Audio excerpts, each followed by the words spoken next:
श्री गुरुभ्यो नमः। विद्यापीठ विधातारं विद्यावारिधि चंदिरं विद्यार्थिवत्सलं वंदे महामहिम सद्गुरुं। Shri Gurubhyo Namaha. Since the past few days we have been knowing about the brief history of Madhwacharya in the great work Shri Madhwacharya. See, now present in the 10th Sarga or the 10th chapter, Madhwacharya's supernatural acts have been described in brief. See, when great souls, when they are born on earth, they have to divulge from their real nature and stature to ordinary men by exhibiting certain supernatural acts.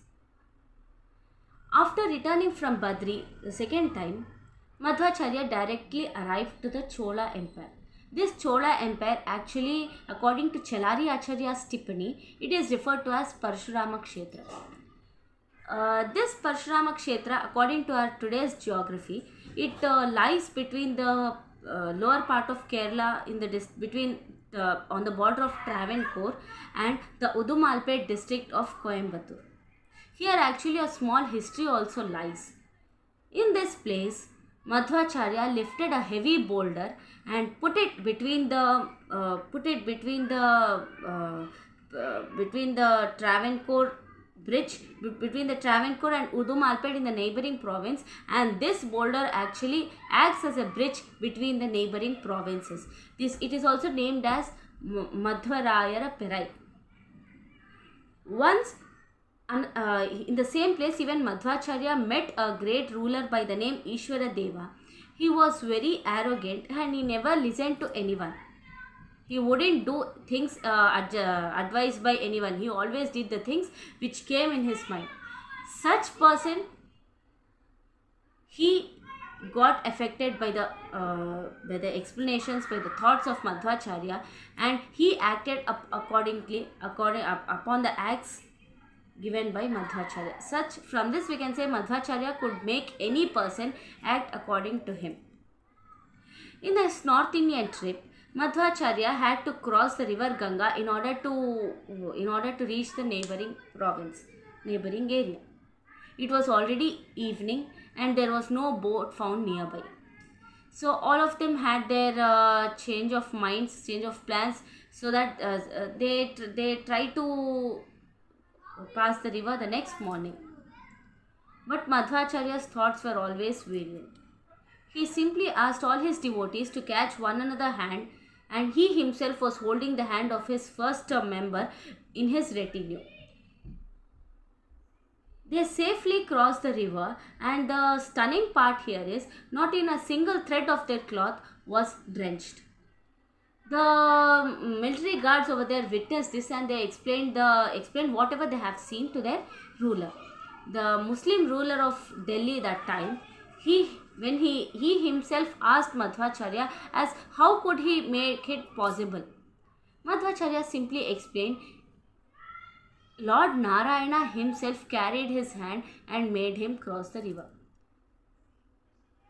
The ruler was completely astonished. He fell on the feet of Madhwacharya and he honored him by giving many presents and lands.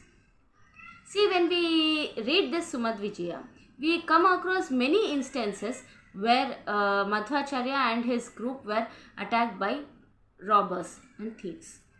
Once it so happened, while they were trying to go to a next place by traveling in the mid of a jungle, a group of robbers, they decided to rob them. The saffron bundle of cloth in their hands, it appeared like a huge ball of gold to them. So in the anxiety of achieving it single-handedly, the robbers, they themselves fought between themselves and ended up killing themselves. In another occasion, when the thieves tried to rob them, a disciple named Upendra Tirtha, who was very simple, who was very humble, who hadn't carried a sword in his lifetime, not even a sword, not even a single knife in his lifetime, that day he became vigorous, and he suddenly became a hero and drove away all the thieves single-handedly with the mere blessings of Madhwacharya. In another occasion, when the same instance, the thieves tried to rob them. Madhwacharya and his disciples, they appeared like stone images to them. The thieves, they themselves, they got afraid and they ran away from them. Such was the supernatural power exhibited by Madhwacharya. Madhwacharya, in his Badri's journey, Lord Vedavyasa gave him 8 Shaligramas, which has a complete presence of Lord Lakshmi Narayana in it. In the presence of Lord Lakshmi Narayana, with the blessings of him, Lord Vedavyasa ordered Madhwacharya to compose the great Mahabharata Tatparya Nirnaya, which has all the values imbibed in it of Ramayana, Mahabharata, by taking examples from the mere Vedic literature. On his return back, he camped at Hastinapura. In Hastinapura, on the banks of river Ganga, he started composing Mahabharata Tatparya Nirnaya.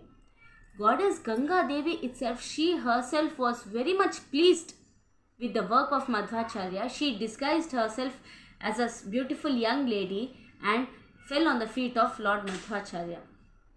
From this we can understand that Goddess Saraswati Devi was also very much gratified by the work done by our revered Guru Madhwacharya. Once at Varanasi, it so happened, Madhwacharya found some athletes. They were very much famous of their strength and valor. They already had heard about Madhwacharya's great valor and strength. So they challenged him to defeat them in a combat. Madhwacharya single-handedly defeated all the 15 of them in a single combat. Not only this, he again challenged them reversely. The athletes, they were so much afraid and they fell on the feet of Madhwacharya and begged them to pardon them, because Madhwacharya, they expressed Madhwacharya's limbs were as strong as a Meru Parvata and they cannot be defeated at all. When in another occasion, a sannyasi by the name Indrapuri, he was very much arrogant, he was always boastful about his knowledge.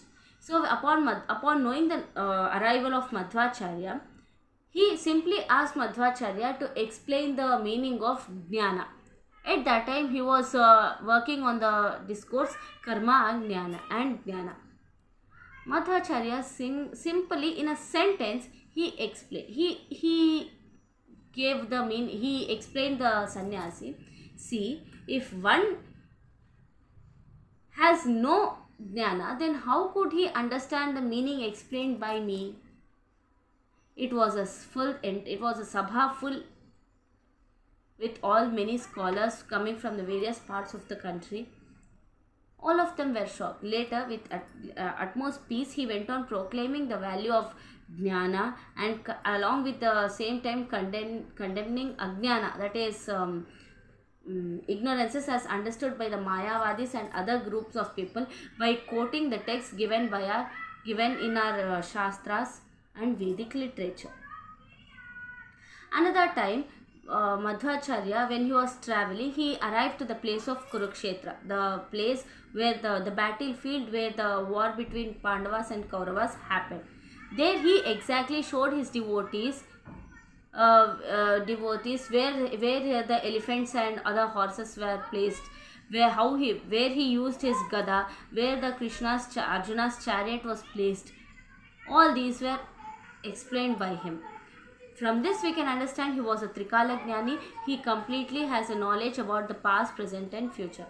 Next, while at Rishikesh in the Himalayas, God Rudra himself appeared in the disguise of an old Brahmin, and he pleaded to Madhwacharya to do bhiksha in that place so that the devotees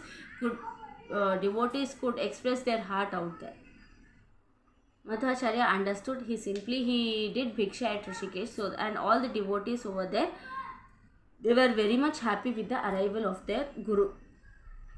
Once it so happened in the Parishrama Kshetra, the ruler over there, he challenged Madhwacharya to eat 1,000 plantains. When Madhwacharya ate all of them, the ruler completely became dumbfounded. See, this way, Madhwacharya once again, and another supernatural act shown by Madhwacharya. Let me explain. Once what happened, Madhwacharya was simply traveling in an area. The area was completely filled with non-flowering plants and fruits. Non-flowering plants. One of the passerby, he requested Madhwacharya to make it to have the capacity to flower and bear fruits in that area. So Madhwacharya simply with a mere wave of hand produced flowers and fruits in the same area and other plants in that area. See, thus Sri Madhwacharya, who is actually considered equal to Brahma, he performed his pilgrimage tour all over the country by blessing his devotees present over everywhere spontaneously in all his splendors, and he was always shining like a moon, very bright, soothing, full of Ananda and Amrita. So we as the followers of Madhwacharya and Madhva philosophy, we have to go on the path led by him so that we could get the divine grace from the Lord and we become more devoted to the universal Lord. In one of the Kriti composed by Jagannatha Dasaru, he explained about the Madhwacharya. He explained actually about Vayudeva and his avatara traya. What are his three avatars? Like Lord Bhima, Lord Hanuman and Sri Madhwacharya.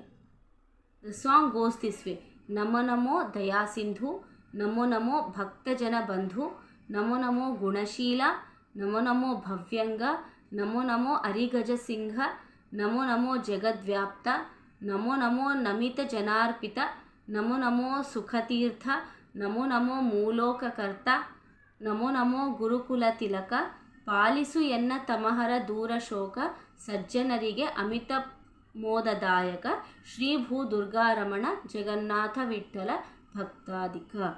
This way, Sri Jagannatha Dasaru, he praised the Lord Vayudeva upon his avatara traya, upon his three avatars of Lord Bhima, Lord Hanuman and Sri Madhwacharya.